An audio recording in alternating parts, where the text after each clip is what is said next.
Olá pessoal, mais um vídeo no canal, vídeo com informações do Flamengo e já adianto logo, a informação principal desse vídeo aqui não é boa, muito pelo contrário, é horrível, é péssima. Péssima para você, torcedor do Flamengo, que quer ver o Flamengo campeão de alguma coisa nessa temporada, péssima para o técnico Tite, que já vem tendo problemas para montar as equipes durante os jogos, péssimo para o Flamengo, obviamente, a gente vai falar já já, envolve o atacante Luiz Araújo, que deixou o gramado ontem, ainda no primeiro tempo do jogo contra o Vasco, com dores no joelho, e a gente vai trazer informação sobre esse jogador, e repito, a informação não é nada boa. Vamos falar também de Gabigol, porque na entrevista coletiva, entre linhas, o Tite explicou por que ele não escala o Gabigol, e eu vou contar para vocês o que ele disse. E tem também inscritos na Libertadores. Quem será que foi inscrito? O Flamengo poderia fazer 3 mudanças na lista de inscritos.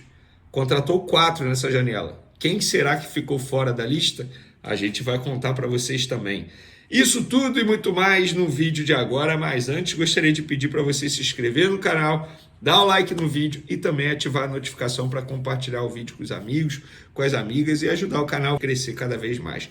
Conto com a colaboração de vocês. Qualquer ajuda será super bem-vinda. Se quiser ajudar de maneira financeira, tem o Pix aí na descrição. Antes de mais nada, um recadinho pra galera que anda comentando aí. Venê tá tomando bomba, tá fortinho não, galera. É foco, boa alimentação, academia todo santo dia e dormindo bem, ou melhor, tentando dormir bem quando o Flamengo deixa. Vamos para as informações. É o seguinte, galera, vou começar com o Matheus Bach. Ontem ele estava, Matheus Bach, para quem não sabe, é auxiliar do Tite, também filho do Tite. Eu não gosto de ficar falando filho do Tite, porque antes de tudo, ele é auxiliar do Tite. Gostando dele ou não, achando que ele faz um bom trabalho ou não, ele é auxiliar do Tite. E ele estava ao lado do técnico Tite na entrevista coletiva ontem.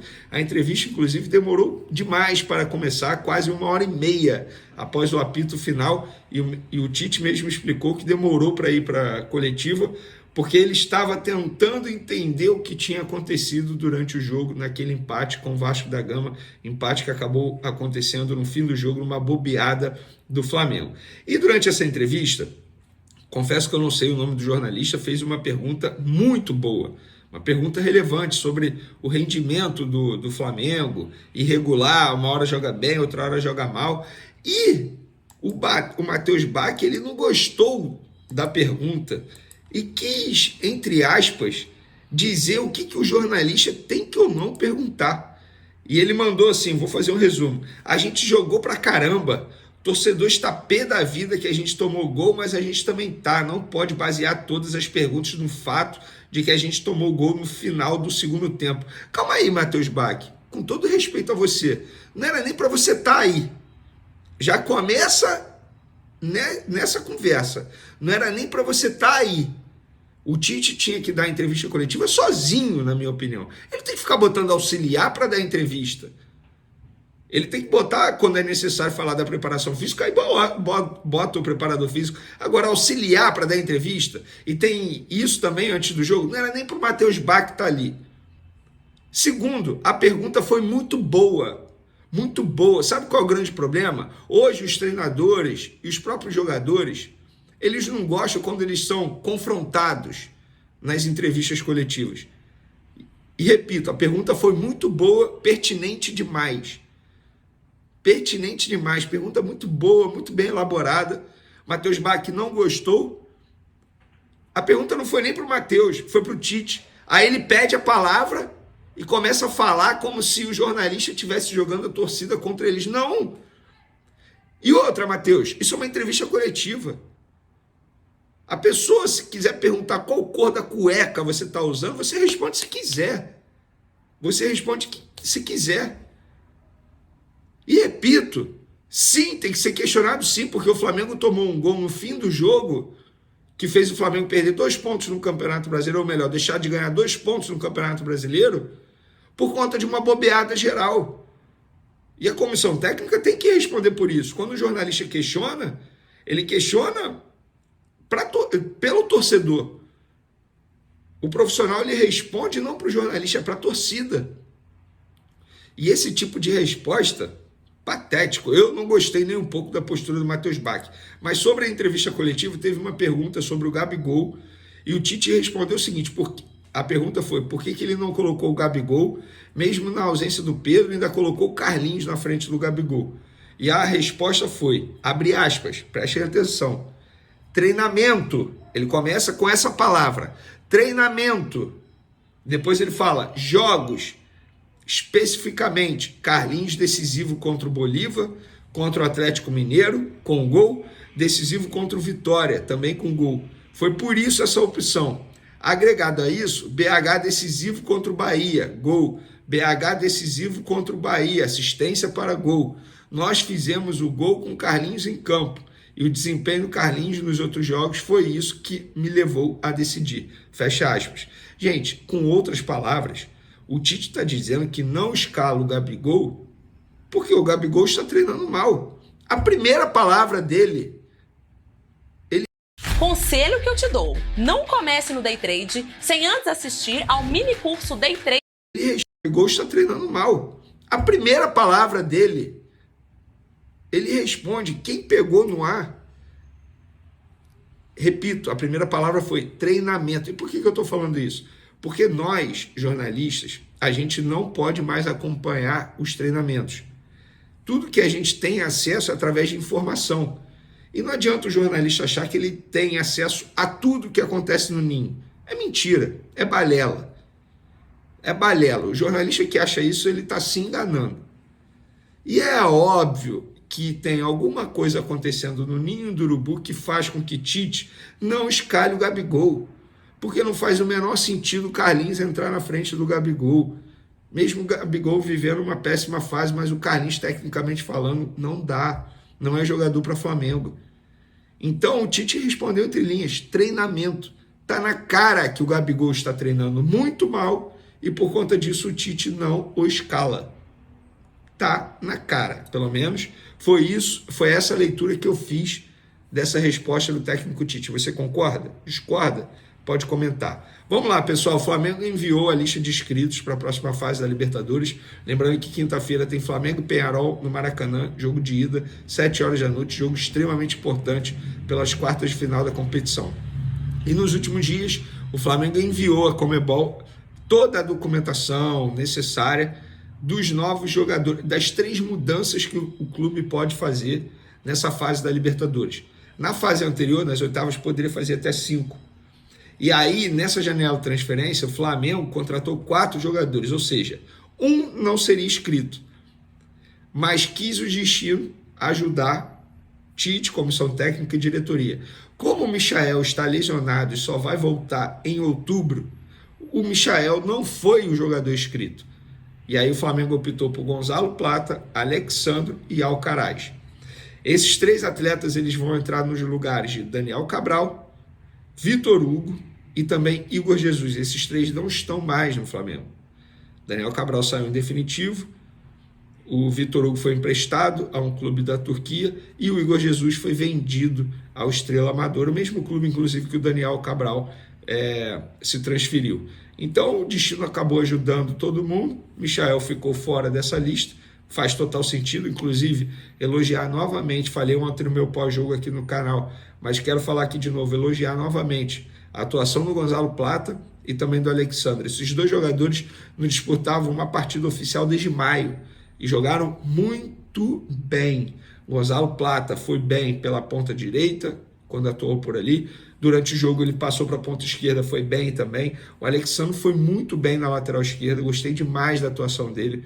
Inclusive, ele fez algo que eu pouco esperaria. Ele foi muito ao ataque, não é do Alexandre. Mas ontem ele deu o cartão de visita dele, ele e o equatoriano Gonzalo Plata. Para finalizar nosso vídeo, galera, a péssima notícia do dia, como eu havia dito aí na introdução do vídeo. Pois é, o Flamengo atualizou a situação do Luiz Araújo e a notícia não é nada boa. O Clube de Regatas do Flamengo informou que o atleta Luiz Araújo passou por exames que diagnosticaram uma lesão ostocondral, que é uma fratura da cartilagem no joelho direito. O atacante passará por uma artroscopia e seguirá o tratamento no departamento médico rubro-negro. Em outras palavras, apuração em cima disso aqui, porque o Flamengo não divulga grau, tempo de recuperação. Mas vamos lá. Me falaram no Flamengo pelo menos um mês fora, podendo ficar até 60 dias longe dos gramados. Estamos no meio de setembro. Supondo que ele volte no meio de outubro, o que é algo, assim, seria muito bom para o Flamengo, mas poucas chances de acontecer. A expectativa é que ele volte aí entre 6 a 8 semanas. É um jogador importantíssimo para o técnico Tite, estava jogando muita bola. Jogar o Mauro Baca no Flamengo não é possível, cara. Mais um jogador fora. E dessa vez, gente, parem de questionar o departamento médico, na boa. Porque essa lesão foi uma pancada ali, não é muscular, não tem como. Acontece. Acidente de trabalho, digamos assim. E aconteceu com o Luiz Araújo. Então o Tite ele perdeu o Pedro, perdeu o Luiz Araújo, perdeu o Michael. O Flamengo, além de estar lidando com um péssimo calendário do futebol brasileiro, ainda está lidando com um acaso querendo prejudicar o clube. Só pode, cara. Não é possível essa quantidade de lesões, seja musculares, seja pancada, entorse, enfim. E por falar em lesão, na boa, cara, assim, eu sou apaixonado pelo futebol do Arrascaeta, para mim é craque, é gênio. Mas por que o Arrascaeta nunca está bem fisicamente? Nunca está bem. A gente está falando de um Arrascaeta sofrendo com problemas físicos desde 2020, 2021.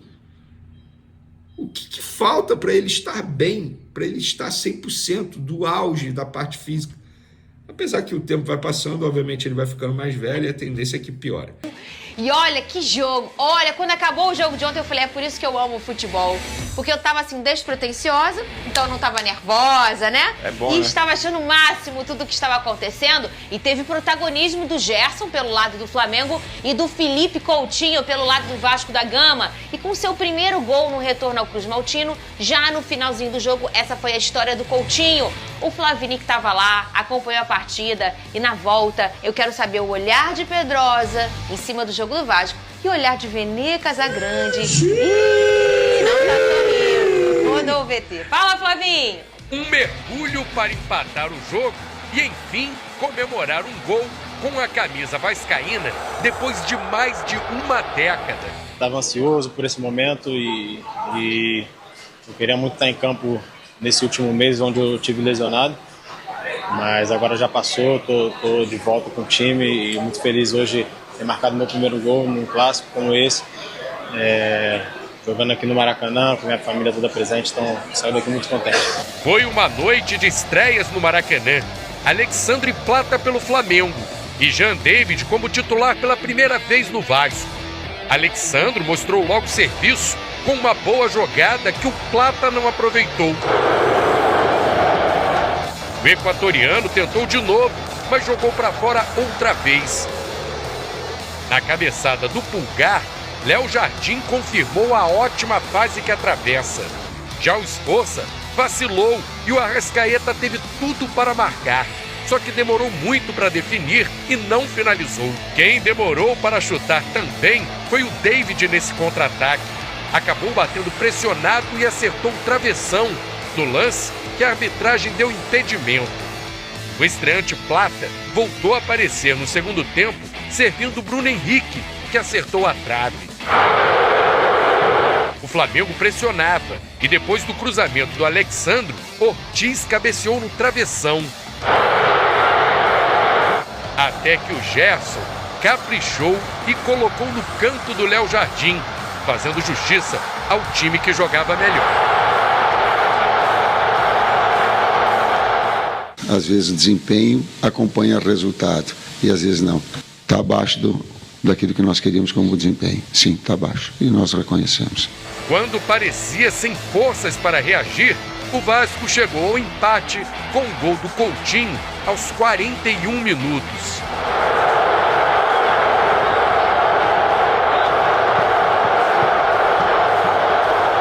Sofremos, mas conseguimos equilibrar o jogo em vários momentos e mostramos que o Vasco tem força para jogar contra qualquer equipe.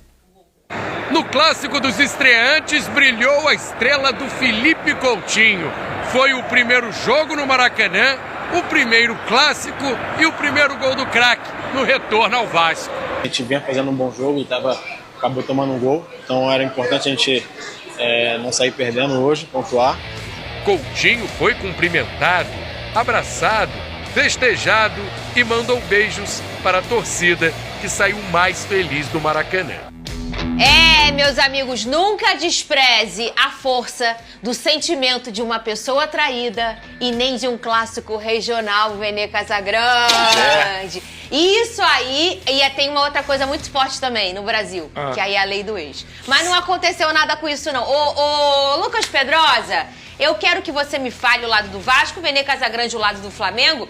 E contigo eu pergunto, mereceu o empate o Vasco? O Flamengo foi, em grande parte aí da partida, ele teve alguns controles das ações. Você acha que o Paiva errou em algum momento da partida? Você gostou do que o Vasco apresentou? E depois é a vez de Vene Casagrande, que hoje ele não tá com muito sorriso, não. Eu acho que ele não tá feliz. Depende do ponto de vista. Fala, Pedrosa! Boa tarde, Fernanda, Vene Casagrande, galera de casa. Parabéns pela vitória, Pedro. Não teve vitória, não. Mas talvez tenha sido o jogo que te tirou da... Talvez tenha sido o jogo que te tirou da briga pelo título. Sim. O negócio ficou longe. Título, cara? Ué, título do Brasileirão. Se o Flamengo vence o Vasco, ele continua na disputa ali próximo. Eu acho que o Flamengo nem tá mais pensando no Brasileirão, mas depois eu falo sobre depois isso. A gente Perdão. Tá bom, gol do Coutinho. Gente, pelo amor de Deus, não tem cadeira perto, não. Vocês estão muito nervosos, né? Pelo amor de Deus. Pedrosa não seria homem de dizer isso. Não, Datena! Não! Tira tudo, negócio de banco, em show, cadeira. Não, Datena, não! Não, vai, Depois Pedro. não vai pegar ambulância, entendeu? Vai. Vamos lá. Eu acho que o Flamengo foi superior ao Vasco durante a partida. O Flamengo teve mais controle de jogo. Foi uma equipe mais organizada nesse sentido. O que quer dizer também que o Vasco, por exemplo, no primeiro tempo, teve uma postura defensiva muito bem postada, tá? Não só o Léo Jardim fazendo uma belíssima defesa, mas, por exemplo, o Maicon fez um jogo maravilhoso. Jogou demais, inclusive o Bruno Henrique não jogou no primeiro tempo, justamente pelo poder de marcação do Maicon. Paulo Henrique e o Hugo Moura também, monstros, fisicamente, conseguindo preencher espaço, conseguindo ser muito importante ali naquela saída de bola do Vasco. E aí, esse foi o grande problema. Ontem o Vasco, na verdade, pra mim, com o Jean Davi, o Payet e o David, não teve a condição de segurar a bola no ataque. Toda hora era bombardeado no controle de jogo do Flamengo. O Payet numa partida muito abaixo do que se espera dele. O Jean Davi não entendeu o que é um clássico Vasco-Flamengo, entrou em outra intensidade, apesar de eu achar bom jogador, estava muito fora da partida. E o David é um cara também que ajudou muito na recomposição, mas com a bola ajudou pouco. Isso fez também com que o Verratti ficasse isolado. O Verratti, que é o principal jogador do Vasco, praticamente não tocou na bola ontem. Isso, obviamente, tem a ver com o fornecimento de jogadas que ele deveria receber dos jogadores que estavam atrás dele. Virando para o segundo tempo, o Flamengo continuou pressionando. E não é porque o Vasco não queria jogar, é porque o Flamengo realmente estava controlando a partida. Só que antes do gol do Flamengo, já estava nítido que o Vasco precisava mexer, Fernanda. Estava nítido que o Vasco não estava tendo controle do jogo e que o gol do Flamengo estava ficando maduro. E aí faltou a leitura do Rafael Paiva, na minha visão. As mexidas que ele fez após o gol são mexidas perfeitas. Só que essas mexidas poderiam ter sido feitas antes do gol. Inclusive, ele chama o Felipe Coutinho e pede para o Felipe Coutinho esperar 10 minutos. O que eu acho um erro, porque o Payet não estava entregando, o Jean Davi já tinha saído para o Ryan, mas o David não estava entregando e o Vasco estava sem válvula de escape. Jogar no contra-ataque contra o Flamengo, tudo bem, mas sem velocidade não vai acontecer. E o Flamengo, novamente, amadureceu o seu gol. O Gerson é um jogador de extrema qualidade. O Arrascaeta, mesmo sem estar 100%, consegue achar uma assistência e o Gerson bate chapado para fazer 1-0. Depois que o Rafael Paiva mexe no time, o que acontece? O Vasco cresce no jogo. E aí o que eu tenho que destacar aqui é a luta desse grupo. É como os 90 minutos contra o Vasco são longos. Porque se a gente for pegar as últimas partidas no Campeonato Brasileiro e na Copa do Brasil, o Vasco não desiste nunca. Então, assim, eu acho que o Flamengo jogou melhor que o Vasco? Jogou melhor que o Vasco. Merecia a vitória? Talvez. Só que eu quero destacar aqui o poder de reação. O Vasco nunca se dá por vencido. E esse gol do Felipe Coutinho veio justamente nas 4 trocas que ele fez. Ryan arrancando pela direita. Emerson Rodrigues conseguindo fazer o cruzamento para o Pumita Rodrigues. Depois o Puma Rodrigues dá assistência, inclusive batendo para o chão, uma assistência difícil, e o desmarque do Felipe Coutinho, a qualidade dele para pisar na área e fazer o seu primeiro gol com a camisa do Vasco nessa volta. Um gol muito importante, um gol de um craque, um gol de um cara que passou por momentos difíceis aí nos últimos dias e que conseguiu novamente ser o jogador que ele sempre foi. É um cara que é muito diferente e, sem dúvida alguma, realizou seu sonho também, né? Porque ele sai daqui falando falando que o sonho dele era fazer um gol no Flamengo no Maracanã. E ele volta e calha do seu primeiro gol ser diante do Flamengo no Maracanã, para evitar a derrota do Vasco.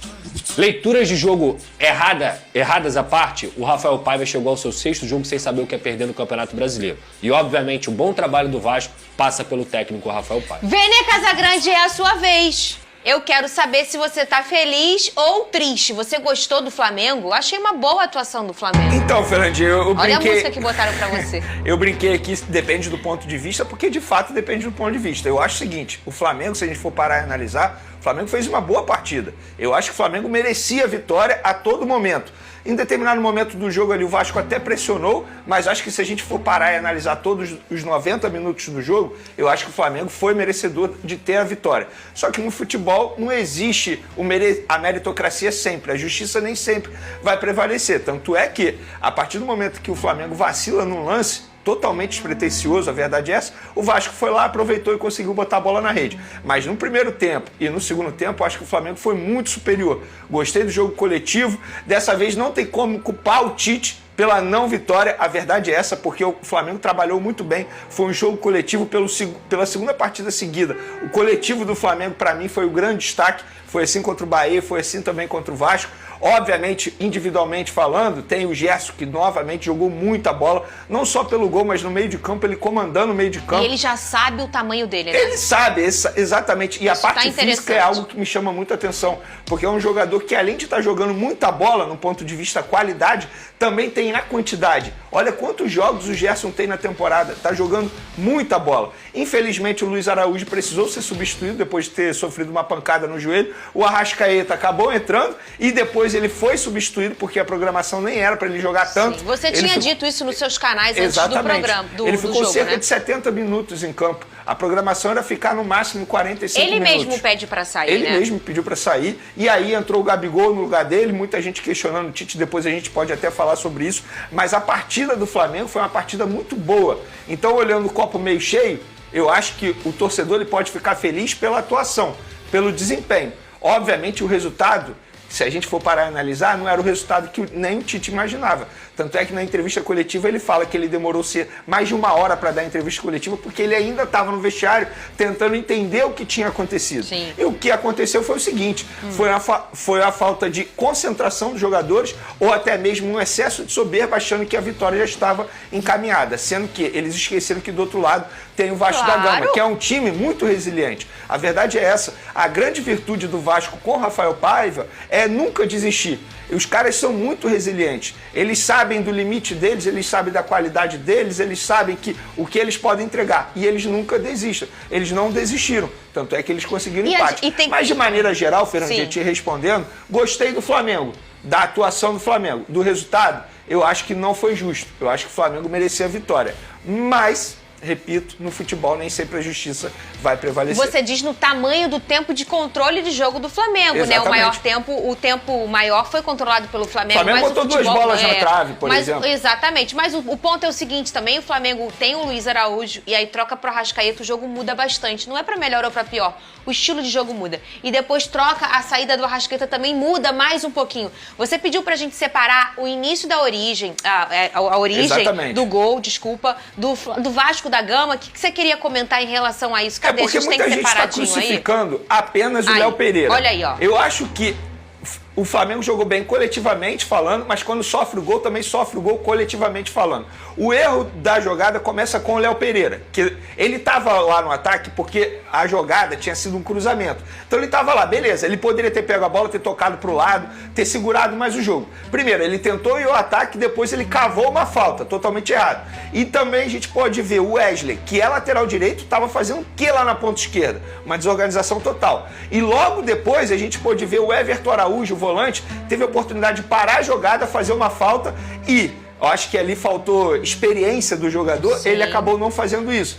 E depois a gente pôde ver a bobeada, a falha de marcação do Alexandre, que não soube marcar o Felipe Coutinho dentro da área. Mas eu acho que talvez nem tenha sido culpa do Alexandre. Quem era pra estar lá era o próprio Léo Pereira. Porque o Fabrício Bruno ele ficou perdido e, entre aspas, sozinho na jogada. Então não acho justo crucificar apenas um jogador. Eu acho que foi um erro geral. Um erro de concentração, excesso de soberba, falta de marcação, falta de desorganização. Mas nessa nessa daí, eu não vou culpar o Tite. Muita gente culpando o Tite por conta disso. Acho que o Tite não teve culpa. Acho que foi muito mais falta de concentração dos atletas numa jogada geral. De tudo isso que foi dito, Pedrosa, pra mim o menos culpado é o Alexandre. A gente sabe que o Coutinho é um cara que ataca muito bem os espaços. A gente tá falando ali na qualidade também do adversário. Olha isso, o Everton Araújo. Desculpa, Fernando, de te cortar. O Everton Araújo. Se ele puxa o Ryan, ele poderia ter feito a falta. Ele ficou correndo atrás do cara um cerca de 10 segundos. Mas eu acho muito Mas eu vou te forte falar. a gente botar e apontar só isso.